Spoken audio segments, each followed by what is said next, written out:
Stand by. 3, 2, 1, action.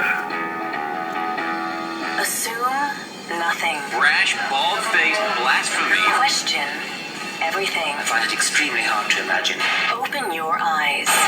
Hello, welcome to the Convo Show. I'm your co-host, Crispin Larsers. And I'm your other co-host, Carito Lindsay. We are so thrilled to be here today with you all to talk about the 1998 movie The Truman Show and how the audience reflects American society's relationship with the entertainment industry today. We are also happy to introduce our guest star of today's show, all the way from Colorado, psychologist Marla Ann Happyflower. Hello, thank you Crispin and Carrot for having me on today's show. I'm very excited to discuss my viewpoints on the audience in The Truman Show and how it relates to our society. The characters in the audience exhibit the conformity and obsession American society holds with the entertainment industry. Now, I'm sure many of you listening today are familiar with the movie The Truman Show, but in case you need a brief refresher, I'm sure Crispin would be more than happy to help you out. Of course, Carrot. The Truman Show is a movie about a man, Truman, who was adopted into a company and raised in a manufactured world where he was constantly monitored and filmed for the entertainment of the rest of the world. He finally reaches the point in his life where he begins to question the reality of his world. The movie ends with Truman overcoming his fears in order to find the truth. Now, if I remember correctly, there are parts of the movie that flash to the real-world audience watching Truman 24 hours a day. Most audience members watch complacently without thinking of the morality of what's being shown on screen, simply because everybody else is doing the same. However, one of those members, a past crew member, Sylvia, fell in love with Truman on the set and became anti-Truman Show. Marla, what are your views on Sylvia? Does she have a right to feel bad for Truman when she was once a member of the cast? As Sylvia started on the show, she was probably excited for the opportunity to act in the show. The Truman Show was hyped up, and everyone agreed that it was simply entertainment. As she got to know Truman, she broke off from the norms of society and formed her own views on the way in which society embraced the invasive treatment of Truman. She even goes to the lengths of calling the producer to voice her negative opinions of The Truman Show and to hopefully persuade others to see the morality of the show.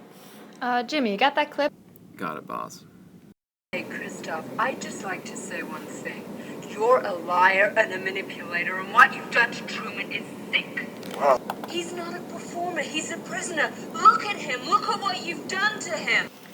As you can see from this clip, it looks like Sylvia has the right intentions. It's hard to go against the pressures of society due to normative social influence, even though Sylvia... Wait, Marla, what is this normative social influence? Well, Crispin, according to Psych Central, normative social influence is the influence of other people that leads us to conform in order to be liked and accepted by them. This occurs because people want to avoid rejection. Sylvia was simply not thinking of the effects the filming of the show had on Truman because no one had ever diverged from the crowd and thought that way. For her to be the first to diverge would go against the societal pressure.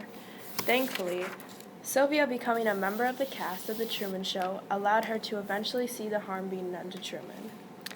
Now that I think about it, this is evident in popular shows today like Intervention and 16 and Pregnant. They promote drugs and teen pregnancy, yet many do not say anything because it's so popular. No one wants to be the one to go against the crowd. Well, I think that... And I think we'll be right back after this break.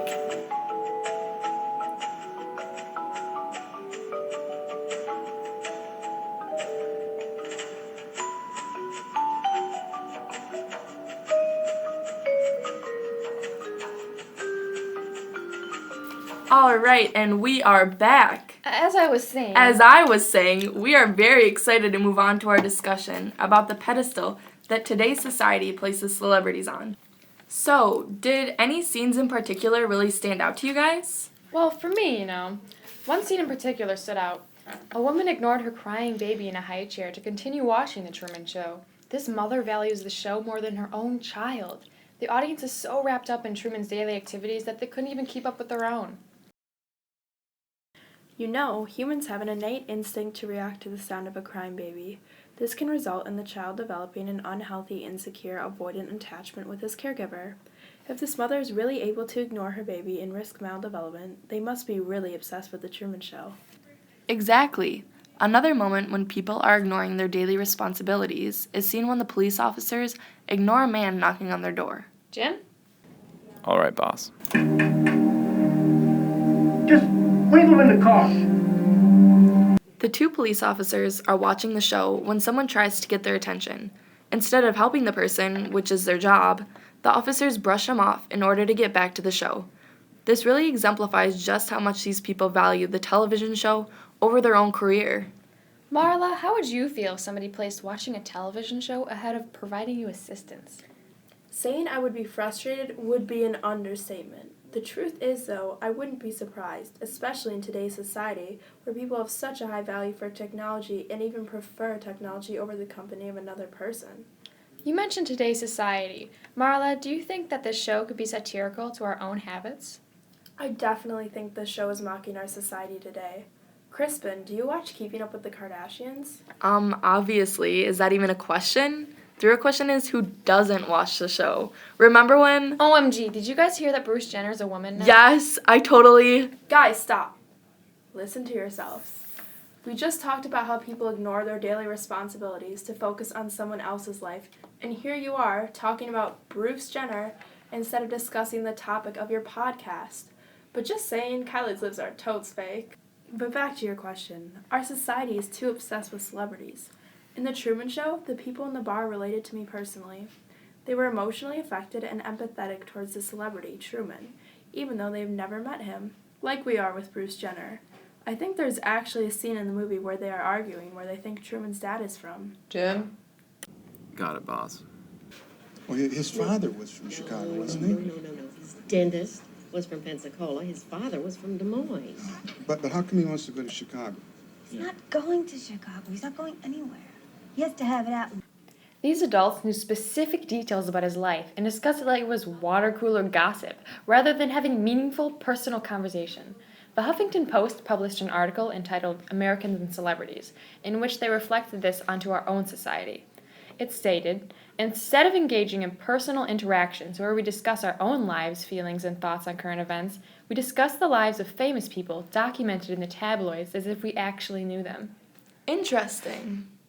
Marla, why do you think we do this and put celebrities' lives above our own? Quite frankly, Crispin, I think most of us don't want to confront the problems in our lives and would rather talk about a celebrity's life. Everything they do is blown out of proportion, so if they make a mistake, it makes us feel better about ourselves. And the scenes of the bar and the crying infant may seem really ridiculous, but they certainly resemble the heightened value of celebrities' lives to our own due to feelings of inadequacy. Also, Sylvia's break from the society's norm really demonstrated just how conformed the society was to the show. This is also shown in today's society, where we watch shows such as 16 and Pregnant and Keeping Up with the Kardashians. Marla, do you have any last thoughts? I'd just like to say thanks so much for having me on the show. This discussion confirms my theories on the human tendency to be obsessed with celebrities. It's been a blast working with y'all, and Jimmy, I guess. All right, boss. All right, well, thank you guys for tuning in to another week of The Convo Show. And in case we don't see you, Good afternoon, good evening, and good night.